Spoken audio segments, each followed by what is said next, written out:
lentelės į antrą apačią. Keliauja žemiau, aukščiau. Toliau BMW F850 GS. Vėlgi Adventure motociklas, puikiai skambantis, be abejo buvo su Akropovič papildomu išmetimu.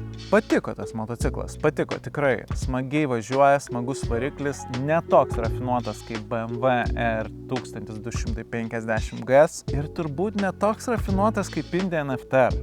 Mano nuomonė ir tas, kas man patinka, jis turbūt yra labiau tinkamas, bet vėlgi duosiu edžą Indian FTR. Tas variklis tiesiog yra nerealus, tikrai. BMW F850 tikrai geras, patiks norintiems ir keliauti, ir leistis į offroadą. Man šiek tiek trūko svorio skirtumo tarp flagmano R1250 GS ir šio motociklo, viso labo 14 kg, kas kai motociklai sveria apie 240-230 kg, tai nėra labai daug. Šitoj vietoj, sakyčiau, yra didžiausias trūkumas, kad BMW nepasistengė labiau jo padaryti vidutinio svorio kategorijos, o tai liko praktiškai sunkiasvoris motociklas. Manyčiau, kad vien dėl šios priežasties, kad BMW dar turėtų kur patobulinti savo motociklus, ne tai, kad jiem įdomi mano nuomonė, aš manau, kad jis keliauja žemiau Indian FTR. Taip. Oba! Čia. Šitas bus įdomus. GasGas 350 ECF. Motociklas, kuris turi labai aiškią paskirtį. Visiškas offroadas, enduro motociklas, važinėti bekeliai, lipti per kliūtis, išvažiuoti motokroso trasą, dalyvauti varžybose. Gatvėje su juo tikrai nebus labai smagu. Aišku, galima važiuoti, bet neskirtas gatvė motociklas. Man enduro motociklai žiauriai patinka, labai patinka, bet kur jisai įvertinus viską atsidurtų mano lentelėje? Nebus šitas lengvas.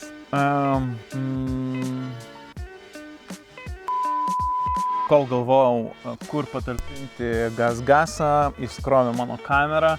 Kaip matote, iš pasikeitusios lentelės GasGasas keliaus virš CF Moto 800 MT, bet manau vis tik tai grynakraujis enduro tikrai nėra toks rafinuotas kaip F850 GS ir šitas bendras paketas, manau, tikrai yra geresnis. Čia, bam! Sekantis motociklas KTM 690 Enduro. Įspūdingas motociklas, tikrai buvo labai smagu. Su juo keliavau KTM ekspedicijoje į Lenkiją. Kai žmonės krito aplink su motociklais, aš nesupratau, kodėl jam yra sunku važiuoti, nes šitas būdamas lengvas ir su šiek tiek piktesniam padangom negu pas kitus, tvarkėsi su žvyrkeliais, su mažais keliukais puikiai. Labai patiko šitas motociklas, labai universalus, bet ar jisai gali konkuruoti su R1250 GS? Kaip supratote, šitas motociklas jau taikosi į lentelės viršų vien dėl to, kad man labai patinka bekelė. Tikrai keliaus virš Indiano, manau. Čia mano asmeninis pasirinkimas, bet ar jisai gali aplenkti GS-ą? Ir sakyčiau, kad ne. Vien dėl to, kad GS-as atrodo labai išbaigtas motociklas. Tiesiog nėra kur prikišti ką. Tai keliauja į garbingą kol kas antrą lentelės vietą. Kągi turime toliau? Toliau turime BMW R18. Nebus man sunku su šiuo motociklu. Pirmas dalykas, turiu pasakyti, nesu didelis cruiserių fanas. Šis motociklas, nors ir atrodo fantastiškai, tikrai dizainas, manau, nepriekaištingas, įdomus variklis, kadangi yra labai kitoks negu konkurentų, bet blemba. Visą laiką važiuodamas su šiuo motociklu, aš kažkaip vis atkreipdavau dėmesį į jo trūkumus. Bent jau trūkumus man ir bent jau pagal tai, ko aš tikiuosi iš motociklo, ir kas motocikluose man patinka. Tai dėja, bet šis motociklas be didelių diskusijų mano lentelėje tikrai keliauja į paskutinę lentelės vietą. Nesidžiaugiau važinėdamas šiuo motociklu, bet nebūtinai tas pats būtų ir jums. Taigi, BMW R18, dėja, apačioje. Kitas motociklas man išties patiko ir nustebino, netgi maloniai nustebino. KTM 890 SMT. Supermoto touring motociklas padarytas iš 890 Adventure bazės. Wow, nesitikėjau, kad taip motociklas man patiks. Supratau teoriškai, kas tas motociklas yra. Ir netgi buvo minčių, kad galbūt tas 890 variklis netgi dar geriau tinka tokiam formate. Nes labai mėgstantis apsukas variklis, o aš asmeniškai labiau mėgstu variklius, kurie bekelėje dirba geriau žemuose sūkiuose. Tikrai šitam formate tas variklis man sužibo kitomis spalvomis. Labai patiko. Jeigu ieškote savo stryto, bet ant strytų jaučiatės nepatogiai, nes jie yra šiek tiek mažoki. Jeigu norite tuo pačiu ir pakeliauti toliau, šitas motociklas yra jums. Tikrai pabandykite, manau nenusivilsite, tikrai daug malonių įspūdžių suteikiantis motociklas.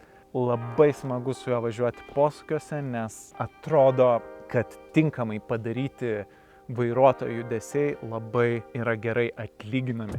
Motociklas parodo, perteikia, kad dabar tu padarai gerai, man dabar taip ir važiuok. Tai tikrai fantastiškas motociklas, aštrus, puikus garsas, puikus variklis šiam būtent motociklui. Jisai tikrai eis aukščiau DNFR, nes, kaip ir sakiau, turi stryto charakteristikų, bet tuo pačiu yra labiau tinkamas kelionėm, gal net ir šiek tiek patogesnis. Taip, tikrai aukščiau Indian FTR. Dabar, ar jisai aplenks Enduro R? Labai sunku apsispręst, bet manau ne.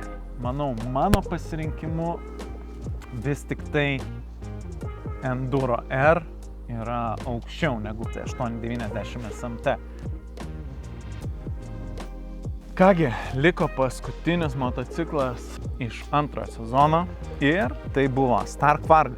Labai pasaulyje buvo laukiamas šis motociklas, nes žadėjo labai rimtas technologijas ir turbūt pirmas taip rimtai padarytas elektrinis motociklas. Iš ties sužavėjo motociklas. Labiausia sužavėjo tuo, kad turi neįtikėtinai gerą važiuoklę. Ta prasme, aš dar ir dabar puikiai atsimenu tą jausmą, kad jis atrodė kaip skraidantis kilimas. Leki per visokius iškilimus, šaknis kažką ir nieko nejauti. Jis taip gerai tvarkėsi su visokiomis kliūtimis, kad wow, tikrai fantastiškas. Tai manau, tiesioginis konkurentas GasGasas 3PM negali konkuruoti su šiuo vien dėl važiuoklės, nes stipriai aukščiau yra Starko važiuoklė. Taip pat negali konkuruoti ir dėl galios. 80 arklio galių maksimaliai, kuriuo aš net neišbandžiau, nes 40 arklio galių, kurios buvau įsistatęs ant valdiklio, buvo daugiau negu pakankamai. Ir tuom dar beje ir smagus yra motociklas, kad jūs galite didinti pagal savo įgūdžius. Tikrai neturite atsisėsti ant motociklo ir aš tuom galiu, aš tuom ir jungiu. Ne, siūlyčiau atvirkščiai pradėti nuo mažiau ir po truputį kelti. Vien dėl technologijų tikrai geresnis už BMW GS, už Indian FTR, nes irgi labai jaučiasi kokybiškas. Dabar 890 SMT irgi be galo smagus motociklas. Bet kadangi aš labiau linkstu bekeliai, manau, kad šitas turi edge. Ar jisai aplenktų 690 Enduro? Turbūt ne, bet labiausia dėl to, kad 690 Enduro gali važiuoti gatvėje, gali registruoti, gali keliauti, gali su to motociklu padaryti daug daugiau. Vienaip ar kitaip, kaip elektrinis motociklas, sakyčiau, ganėtinai aukštai yra lentelė ir tikrai įspūdingas žaisliukas. Tad taip, Stark Varg keliauja į lentelės 3 vietą. Bam. Štai ir turime visą antrojo sezono lentelę. Įdomu, legendinis R1250G išsilaikė lentelės viršuje. Dar būtų įdomu pabandyti kai kuriuos motociklus vėl, kad ir pavyzdžiui GS ir pasižiūrėti, ar jis vis dar man palieka tokį patį didelį įspūdį. Bet iš to, ką aš atsimenu, tikrai puikus motociklas, labai universalus, labai lengvai valdomas. Norėčiau, kad stovėtų mano garaže. Taigi, mielieji, ačiū, kad žiūrėjote, tikiuosi patiko. Kviečiu pasekti mano kanalą, paspauskite subscribe mygtuką ten kažkur apačioje, jeigu patiko video, palaikinkit. Taip pat galite pasidalinti savo lentelės versiją, net nebūtinai, jeigu jūs bandėte, bet bent jau pagal tai, kas jums patinka, parašykite komentaruose žemiau, kaip atrodytų jūsų lentelė. Na, o jūs, jeigu norite pasižiūrėti kažką daugiau, galite pasižiūrėti video iš mano pirmų įspūdžių bandant KTM 24 metų 250 dvitaktį enduro. Taigi, dar kartelį ačiū, kad žiūrėjot ir iki kitų kartų.